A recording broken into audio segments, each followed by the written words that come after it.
이번 시간에는 G03 언어가공 프로그램에 관해 살펴보도록 하겠습니다. 그러면 G03 언어보관 반시계 방향 관해서 살펴보도록 하겠습니다. 언어가공에서 R과 IJK의 의미는 G02에서의 R과 IJK의 의미와 동일합니다. 홀을 만드는 명령에 해당하는 R 플러스 지령과 R 마이너스 지령이 있으며 R 플러스 지령은 0도부터 180도 이하의 언어가공 시 적용이 되며 R 마이너스 지령은 180도 이상의 언어가공 시 적용됩니다. 점 A와 B를 지나는 반경 30을 만족하는 언어는 아래와 같이 두 개가 발생합니다.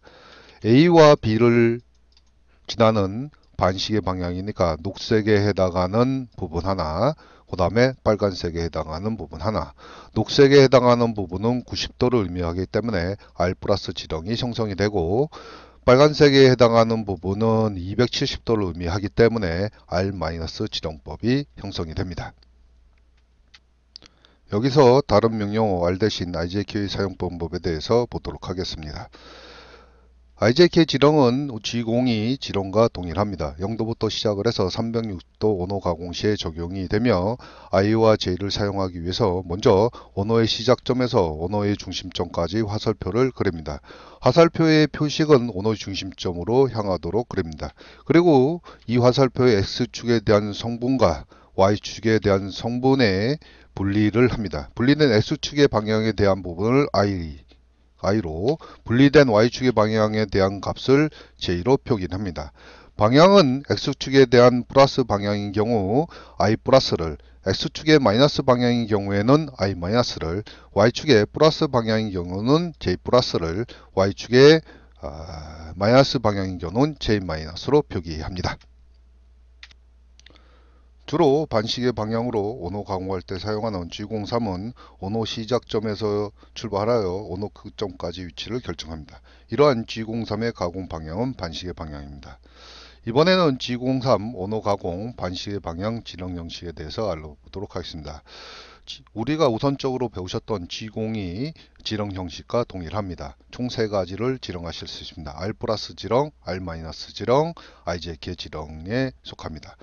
첫 번째 R 플러스 지령에 대한 부분을 보도록 하겠습니다. 지령 방법은 첫 번째 방향성을 결정합니다. 언어의 시작점을 기준으로 해서 언어의 끝점이 시계 방향인지 반시계 방향인지를 타진합니다.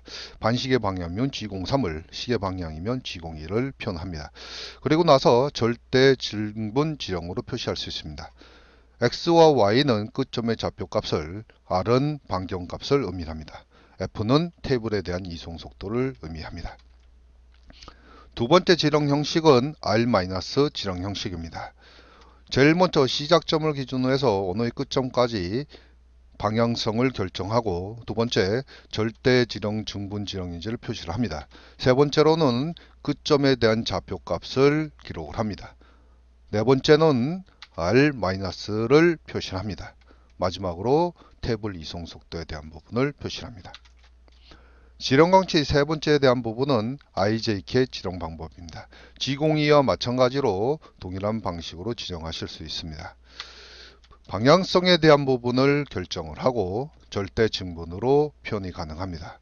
X와 Y에 대한 부분은 종점의 좌표를 의미를 하고, I와 J는 언어 시작점에서 언어 중심점까지 X축과 Y축에 대한 증분의 치수를 의미합니다. 그리고 나서 부호를 타진합니다. X축의 플러스의 방향의 경우에는 I 플러스, X축의 마이너스의 경우는 I 마이너스, Y축의 플러스 방향인 경우는 J 플러스, Y축의 마이너스 방향인 경우는 J 마이너스를 표시합니다. 이제 G03을 이용한 예시 도면과 프로그램을 살펴보도록 하겠습니다. G03에 대한 부분은 안쪽을 가공하는 포켓 가공을 의미합니다.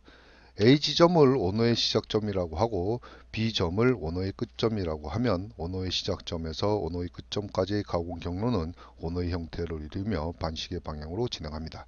코드는 언어 보관 반시계 G03을 사용하며 좌표값은 언어의 끝점의 좌표값을 적은 후 언어의 반지름값 R10을 사용합니다.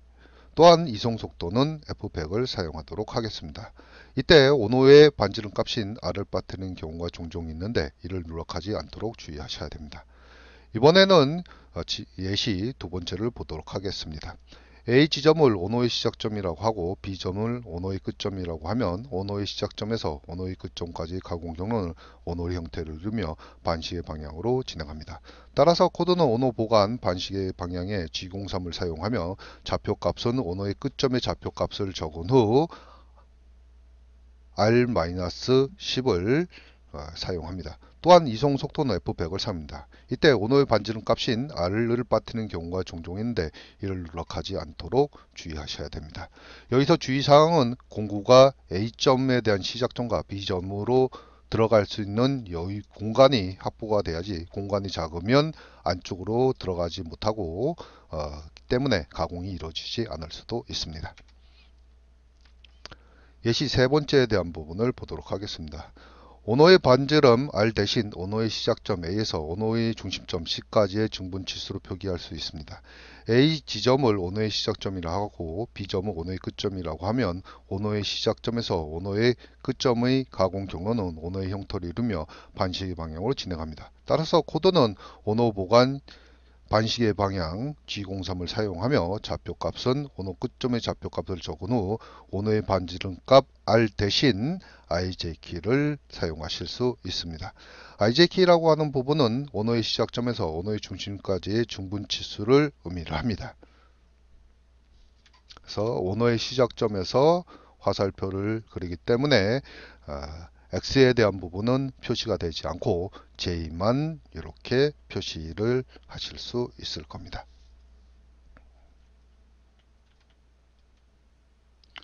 G02, G03을 이용하여 본격적으로 온오 가공 프로그램을 작성해 보도록 하겠습니다.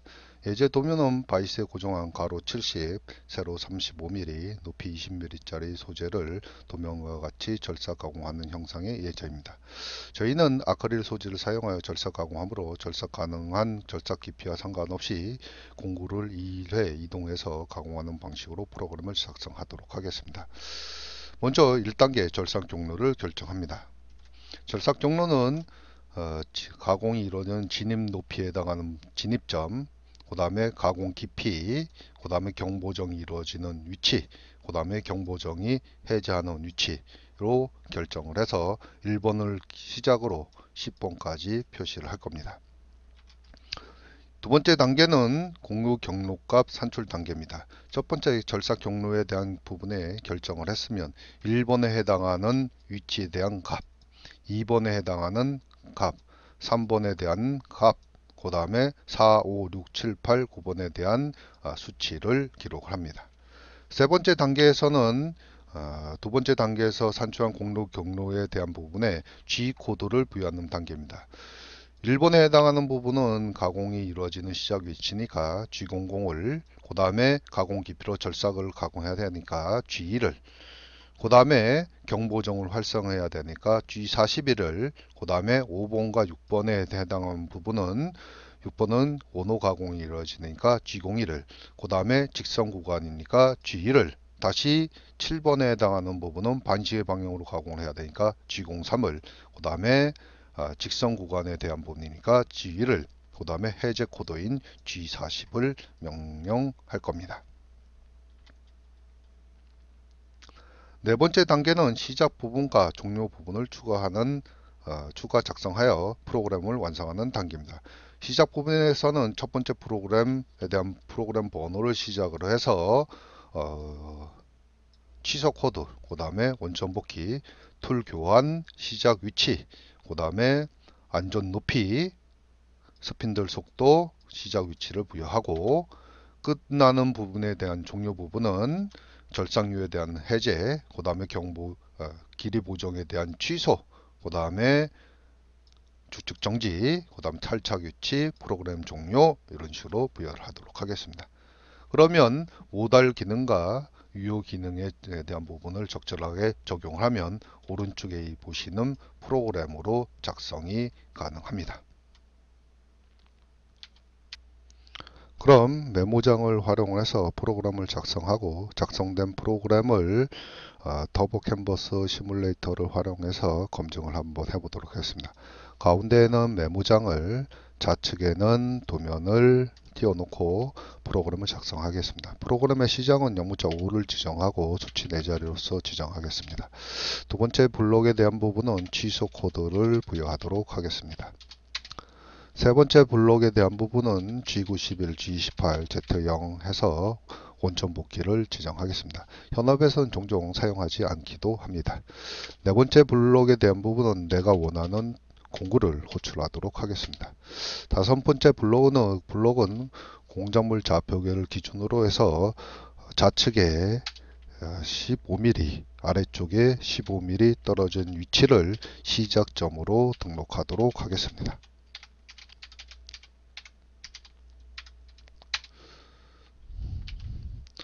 플러스 길이 보정을 지정을 하도록 하겠습니다. 저희는 안전 높이라고도 얘기를 합니다. 적정한 스핀들 값을 부여하겠습니다.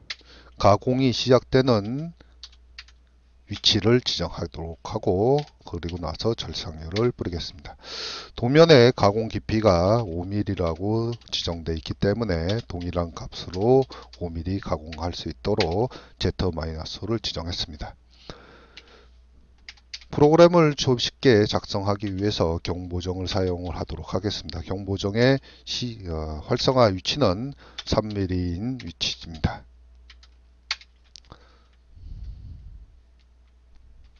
그러면 여기까지 툴이 와 있는 상태일 겁니다. X 표시되어 있는 여기의 위치는 전체 높이에서 6mm와 그 다음에 요 높이를 빼야 될 겁니다. 그러면 그거에 대한 값을 계산을 한번 해보도록 하겠습니다. 전체 높이가 35mm니까 26을 일단 빼고 6을 빼면 요건 32가 되겠네요. 그러면 3mm라는 값을 알아내실 수 있습니다. 여기서부터 여기까지 높이가 3mm를 의미하겠죠. 그러면 전체 높이에서 3mm를 빼고 R5라는 거는 원을 기준으로 놓고 봤을 때 중심점의 각 4분점에 대한 반지름 값이 5라는 걸 의미합니다. 그래서 지금 해당하는 9시 방향의 위치에 해당하는 부분부터 12시에 대한 높이 값은 5mm라고 보시면 될 것 같습니다. 그러면 전체 높이 35에서 5를 빼고 다시 3을 뺀 값이 27mm가 되겠죠. 그래서 여기 값이 27mm가 된 겁니다. 자, Y 27 이렇게 표현을 하도록 하겠습니다. 그 상태에서 별표대에 해당하는 위치까지에 대한 부분은 시계 방향으로 돌아가니까 코드네임 G2라고 하는 코드네임을 부여를 하고, X에 대한 부분은 현재 있는 위치에서 5를 더하도록 하겠습니다. 그러면 8이라는 값이 나올 거고, 그 다음에 Y에 대한 부분도 마찬가지로 플러스 5를 하겠습니다. 왜? 위에 있기 때문에 그렇습니다. Y 32라고 생각하고 그 다음에 R 값을 적으시면 되겠죠. 그 상태에서 직선으로 움직이니까 직선에 대한 G코드 G를 표현하도록 하겠습니다. 종점의 좌표에 대한 부분이 X 표시에 대한 부분이니까 X에 대한 위치는 전체 길이에서 3mm를 빼고 6mm를 빼면 되겠죠. 그럼 70에서 6을 빼고 3을 빼면 요 값이 9니까 전체 값은 61이 될 겁니다. 그래서 X 값이 61mm. 다시 X 쳐져 있는 위치에 대한 부분은 호로 구현이 되어 있으니까 어떻게 되냐면 반시계 방향으로 이렇게 돕니다. 반시계 방향에 해당하는 코드 G3을 표현을 하고, 그 다음에 X에 대한 부분은 현재 있는 위치에서 6을 더한 값, 그래서 67을 표현하고, Y에 대한 부분은 현재 있는 위치에서 마이너스 6을 빼시면 됩니다. 그러면 Y는 26이 될 거고, 그 다음에 R은 반경값이니까 6mm를 표현하시면 될 겁니다. 그 다음에 다시 직선 구간이니까 G1이라고 하는 코드를 부여하고 Y에 대한 부분은 절대 위치를 기준으로 해서 표현하니까 넉넉하게 한 15mm 지정하겠습니다. 그리고 나서 보정을 취소를 할게요. 보정의 취소 위치는 80보다 더 큰 값을 저장하셔도 무방합니다. 그리고 나서 절삭률을 끄고 그 다음에 길이 보정에 대한 부분을 취소를 하도록 하겠습니다. 그 다음에 원점 복귀가 완료된 위치에서 주측 정지를 시키고 그 다음에 탈착한 위치로 보내서 프로그램을 종료를 하도록 하겠습니다. 자, 이렇게 프로그램이 종료가 되고 나면 프로그램을 검증을 하도록 하겠습니다. 툴 번호와 엣지 번호가 일치를 하는지, 적절한 깊이 값으로 정해져 있는지, 그 다음에 절삭 조건에 대한 부분을 적절하게 부여했는지를 확인하고, 그 다음에 수기에서는 점을 제대로 표시했는지를 확인하도록 하겠습니다. 이렇게 해서 이상이 없으면 전체 선택에 해당하는 컨트롤 A, 그 다음에 복사에 해당하는 컨트롤 C, 그 상태에서 캔버스를 활성화시키고 컨트롤 V에서 붙여넣기 하겠습니다. 제일 먼저 설정에 메인 설정으로 가서 공작물 설정을 지정을 하도록 하겠습니다. 소재에 대한 부분은 70에 그 다음에 70에 높이 20mm를 지정하고 공구는 C 파이 공구를 지정하도록 하겠 겁니다. 그 다음에 파라미터 설정으로 가서 공구의 반경값인 5mm를 부여하겠습니다. 꼭 라디우스 체크하시고 그 상태에서 닫기 하겠습니다. 기계는 필요 없으니까 기계는 비활성화 시키도록 하겠습니다. 원래는 70에 35에 높이 20mm인데 일부러 70에 70을 지정해서 어떤 형상이 되는지를 확인하고 다시 소재를 재지정하도록 하겠습니다. 원점 설정 모드에 수동 모드를 지정을 하고 프로그램 원점과 동일한 위치에 해당하는 부분을 공작물 좌표계로 등록하도록 하겠습니다.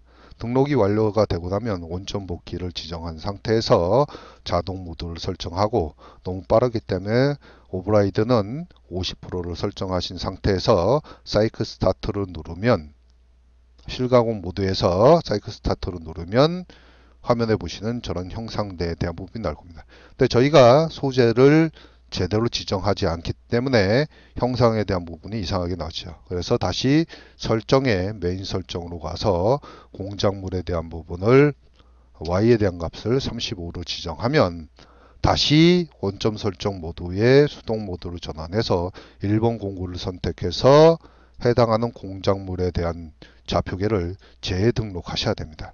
그 상태에서 원점 복귀를 지정하고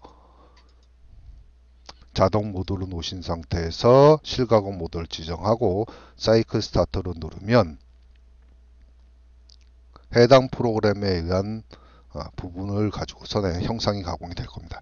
이것을 좀 더 쉽게 알아볼 수 있도록 우측 버튼을 누르고 정밀도로 100으로 하신 상태에서 다시 우측 버튼을 누른 다음에 상명 보기를 전환하고 형상에 대한 부분을 확대를 해서 보시면 될 것 같습니다. 이 상태에서 다시 사이클 스타트를 누르면 천천히 내가 작성된 프로그램이 맞는지 틀린지를 확인이 가능합니다. 이것으로 오노 가공 프로그램에 대한 G03 프로그램에 대한 부분을 마무리하도록 하겠습니다.